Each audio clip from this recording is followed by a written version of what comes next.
Thank you, Chris, and thanks, everybody. It's a beautiful day. I hope everybody enjoyed the beautiful weather we've been having. We've earned it the hard way, and fall here in Washington is the prettiest season, in my opinion, and I hope all of you got to enjoy a little bit of it this weekend.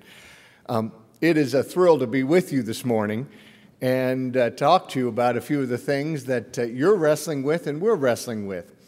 Now, most of the folks in this room are coming at this from the technology perspective. I'm going to bring you a little bit more from the people perspective, but I believe that sort of together we are a 1-2 punch that can't be beat. And in fact, we need to work together closely if we're going to be successful. Anybody who still suffers from the misconception that federal employees aren't innovators and aren't caring about innovation just needs to look around this room. Every one of you are here looking for ways to do it better, do it faster, do it cheaper, and do it more effectively. And so we thank you for your creativity and your efforts. Last month, I had the honor of being over at the Health and Human Services Department and share in their Innovation Awards program. And it was really exciting to be around people who really got innovation because they came up with some really, simple ideas, but that dramatically changed the lives of people who will be using them. One example, they developed a new LED headlamp for miners to use that showed a 79% improvement in peripheral vision and 194% improvement in detecting floor hazards. So this is an innovation, though simple, is going to save lives, workers' comp costs, as well as make our miners go home safer at the end of the day. And, it was a phenomenal program and a phenomenal effort. Now, OPM and HHS got a chance to do a little innovation of our own after the passage of the Affordable Care Act. Within 60 days, we, a relatively small department, had to stand up a pre-existing condition insurance plan for 24 states and the District of Columbia and to turn it on within 60 days. Now, if that's not a mandate for innovation, I don't know what is, but we did it. We did it on time, and we did it with an overhead of 0.08%, and one that we are very proud of in terms of our partnership with HHS. Our folks in our health insurance team also brought another innovation just last month. The FEHBP program, which many of you in the room are familiar with, provides private insurance to over 8 million Americans. And we announced the premium increases for the coming year. Our most popular plan is only raising rates 1.6%. And overall, our 2012 premiums are less than is predicted for similar plans for large employers in the private sector. Now, I know this is a technology-focused event, but as Chris said, being the chief people person, I want to zoom out for just a moment, because I believe that today's technology is at its most powerful when it brings people together. That is the overarching power of the internet, the cell phone, and the services and the half-dozen devices that we use every day. They bring people together. But if we're not careful, our excitement with the tech can overshadow the purpose of that connection. How many of you have been in an elevator recently where there are 2 or 3 people all looking down at their smartphones? Now, I know the impulse. There's always another chain of emails that you've got to deal with and stay on top of. But let's not take this device for connecting people and make it a device for cordoning ourselves off. I believe that leaders and innovators have got to be constantly approachable. Take that elevator ride as an opportunity to interact with your people. The next big idea, or the idea that pulls your bacon out of the fire, is not necessarily your idea. Two stories real quickly. One of my heroes, Nelson, in 1798, is looking for Napoleon's navy, which is guarding Napoleon's flank after he has invaded Africa. They come upon them in Aboukir Bay at the mouth of the Nile, the Mediterranean. And the French ships outnumber the English ships 2-1. And the French flagship has twice the guns that Nelson has underneath him on his flagship. But in his classic way, he sails at him and says, there's not a long strategy session. He says, have at them. They start sailing in, clearing for action, coming up, major chaos in this period of time. And yet through the chaos and the preparation for battle as they're sailing right into action, a young sailor notices a key fact.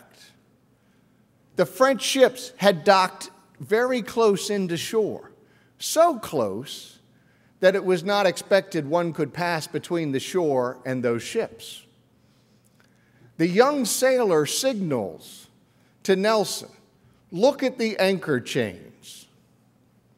Nelson, amidst this din of chaos, glances at the anchor chains, immediately gets what the young lieutenant is trying to tell him, splits his fleet, leads half the fleet between the shore and the ships. Could have been one of the greatest disasters in history if there had not been enough water.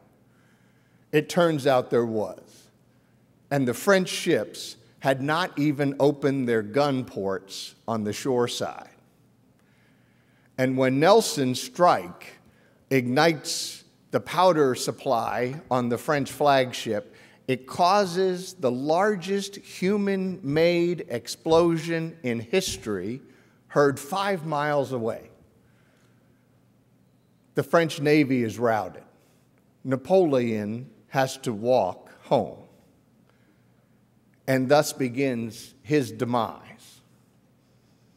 All because of the atmosphere that was created that made very clear, I want to know if you have a good idea.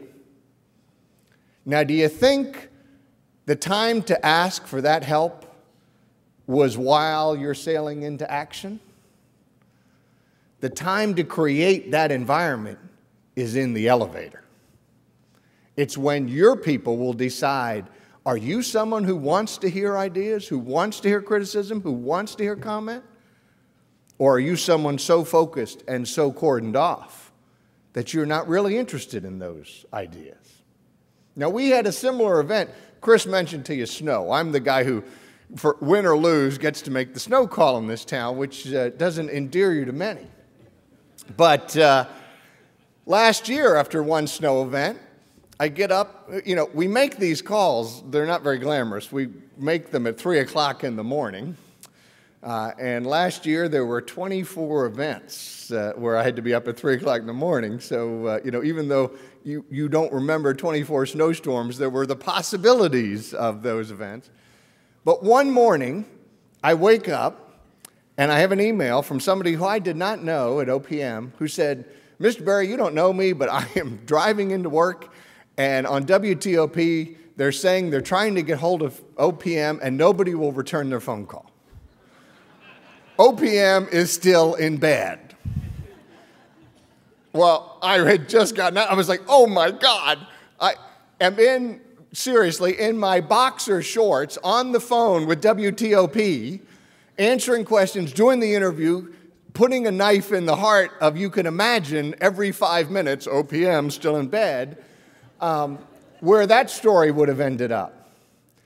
Now, you would have thought that that's the kind of individual that would get honored and awarded. Well, I get into work and I meet this Sean who had given me this idea, and Sean looked a little down. He was kind of glum. I said, Sean, what's the matter? He says, well, Mr. Director, he says, my supervisor was really upset at me that I broke the chain of command and went right to you instead of through them and through communications and blah, blah, blah.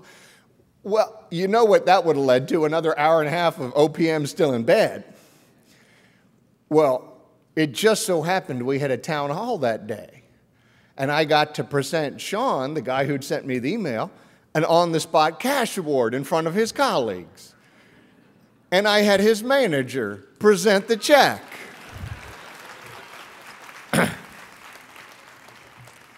Now, our battles may not be as dramatic as Nelson's, but don't kid yourself.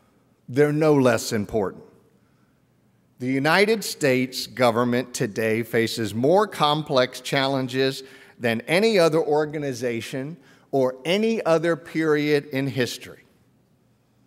Which brings me to my second point, which is as technology connects us more than ever, it also creates challenges.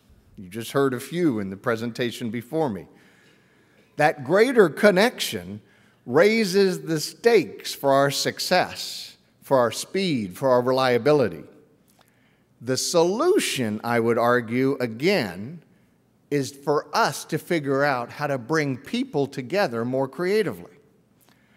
Now, our Open Government Knowledge Management program at OPM was one that our CIO, Matt Perry, took very seriously.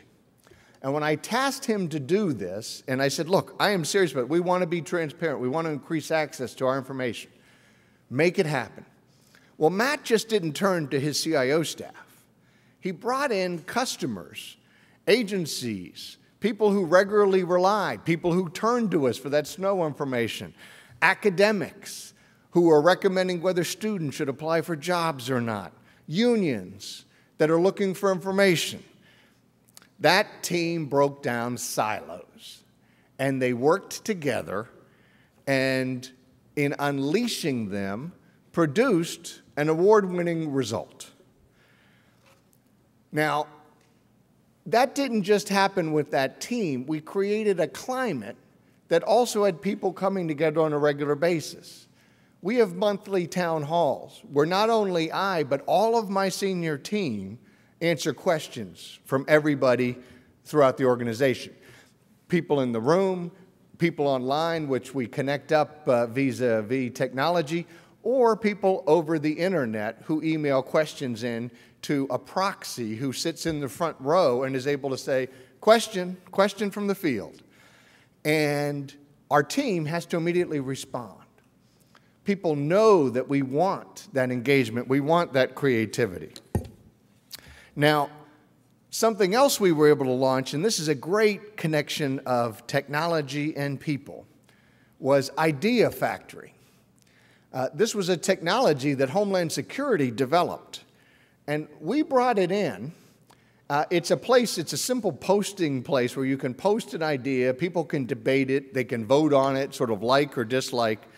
But in this case, good ideas that achieve a certain vote point, a break point, automatically come to our Labor Management Partnership Council, which is comprised of me, every associate direct report director to me, and all of our union leaders. So we've got everybody in the room to make decisions immediately. And we're able to take good ideas much faster from, that's a good idea. One person had put out an idea to just, right now people are faxing us information, which we are then printing, copying, handing that document off, and then ultimately having to, read it into a technology scanner. This is nuts. There's a lot faster way to do this. And we immediately looked at that and said, you're exactly right. And boom, we eliminated all the paper process and went right from eliminated the fax into the IT approach for the electronic document. Amazing sort of savings and turnaround in terms of our retirement processing for our staff. It came to us through Idea Factory. But having the people in the room to debate, discuss, and determine are these ideas good or not are what allowed us to get the full report and the full success out of the technology of Idea Factory. Now, as we speak, we are nearing the end of a 91-hour rebirth of usajobs.gov. This is by far our highest traffic, most complicated website. It is an 18-month project. It has over 17 million user accounts.